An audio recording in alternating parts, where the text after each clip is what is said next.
Hey there, internet friend. It's Jason from Drink the Paint Water, and I am on location here in scenic Austin, Texas, at the very swanky Hilton Garden Inn downtown. Anyway, I flew here from Milwaukee via Denver this morning, and when our flight took off in Milwaukee, immediately, we were probably 50 feet off the ground, a panel fell out of the ceiling, like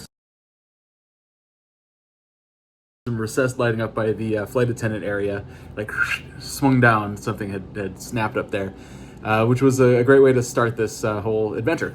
But I think it might have been a meet cute.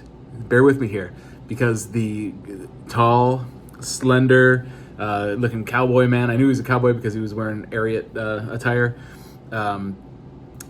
helped this flight attendant reattach something. It was actually brilliant. They took the drawstring out of a tall kitchen garbage bag and looped it up and tied it up so that it wasn't like fully flapped down. It was just, I'll post some pictures.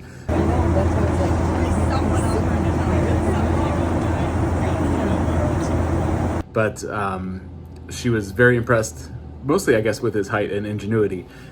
so she later on got his contact details. So, was there Midair mishap turns into Rom-Com meet cute? Could be. If that's what you tune in for, if that was the clickbait, phase out here. The rest of this is going to be me rambling about my trip.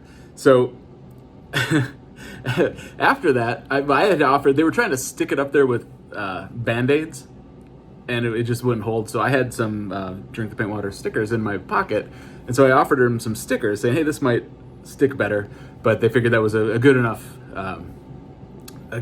solution, was their little drawstring thing. So, but the lady next to me, there was a nice couple next to me. She looked at my stickers, and I said, "Here, you want some stickers for your grandkids?" And she's like, "Oh, well, I'm gonna need 3." And I'm like, "Okay, yeah, I got more." I gave her 3, and we got to talking. And then she's like, I have this drink coupon that I can't use. She didn't talk like that, but I'm just gonna do that so you can tell her voice from mine. I have this drink coupon I can't use. Why don't you take it, you nice young man? That was the best sticker trade I've ever made in my life.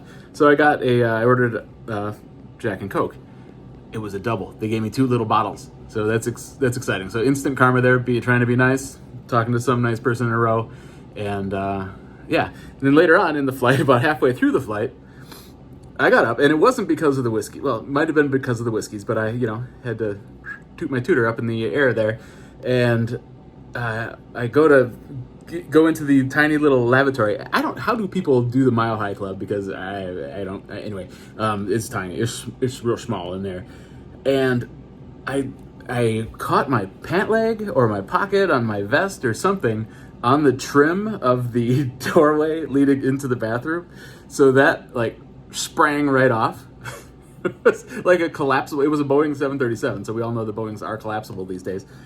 So the thing kind of sprang right off. So you had to push it in. You had to push the molding in to close the door and then lock it for the bathroom to stay. And I just like to say that my voluptuous cake was responsible for that little piece of in-flight terror.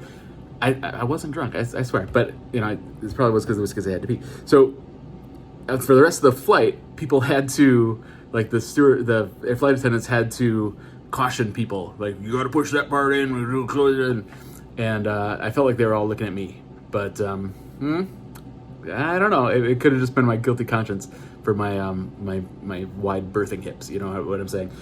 The rest of the flight went pretty smoothly. I got to my connection. It was a tight connection, and the flight from Denver to Austin was as smooth as butter. The only difficulty there was I really wanted to take a nap, but I was afraid of farting.